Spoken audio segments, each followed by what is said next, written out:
Joining us right now is the host of Hannity, Sean Hannity himself, joining us on the phone. Good to talk to you, Sean. Thanks so much for calling in.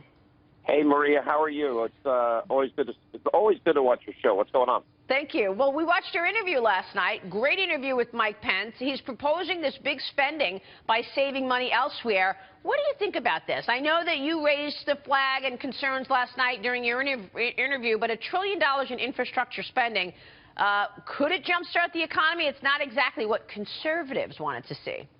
Yeah, look, it certainly, we have infrastructure issues. We need to rebuild roads and bridges and schools, et cetera. There's no doubt about it. I just want to get the economy going first. And when I look at four very basic components, if Donald Trump lowers the corporate tax rate to 15%, allows trillions to be repatriated, if he gets rid of Obamacare, and as he said in his video yesterday, moves towards energy independence, all of that points to massive economic growth and job creation, and hence you will see an influx of new money into the federal government, which, yeah, certainly could be used for infrastructure and other issues. I always worry that any time huge sums of money are going to be spent through Washington, half the money gets lost through the bureaucracy.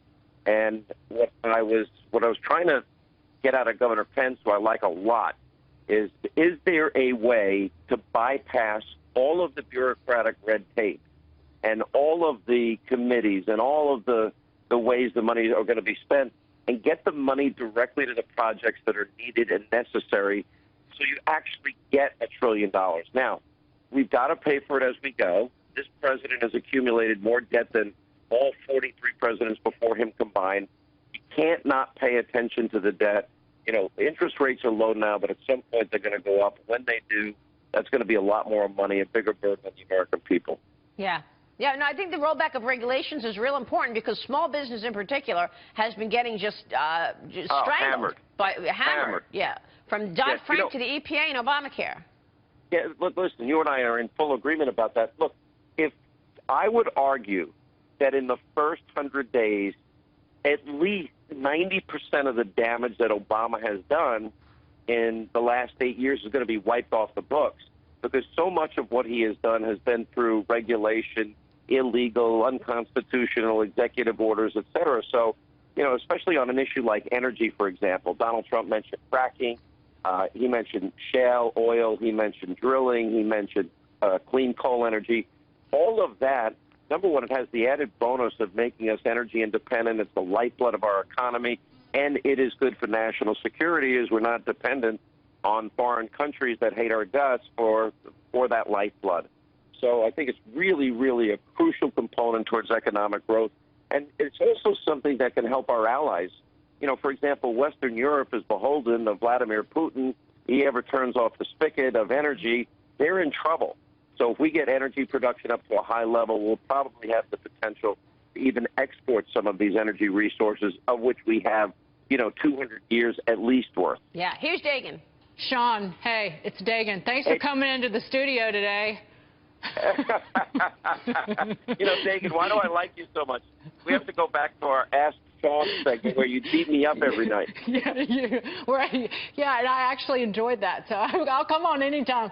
Hey, Sean, what about, you mentioned corporate tax cuts and the repatriation at that 10% rate. What about the individual tax cuts?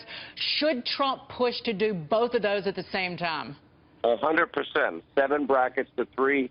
Under Trump's plan, which, by the way, is very similar to where we are now, half of all workers will not pay a single penny in federal income taxes. We already have redistribution of wealth. The top 1% pays 70% of the tax bill. Top 10% pays 70% of the tax bill. Bottom 50% pays nothing. So, look, yes, we need to if we can simplify the tax code, go from 7 brackets to 3. But I think the most important 2 aspects of his economic plan, we need one of the lowest corporate tax rates in the world. It's a myth that corporations pay taxes.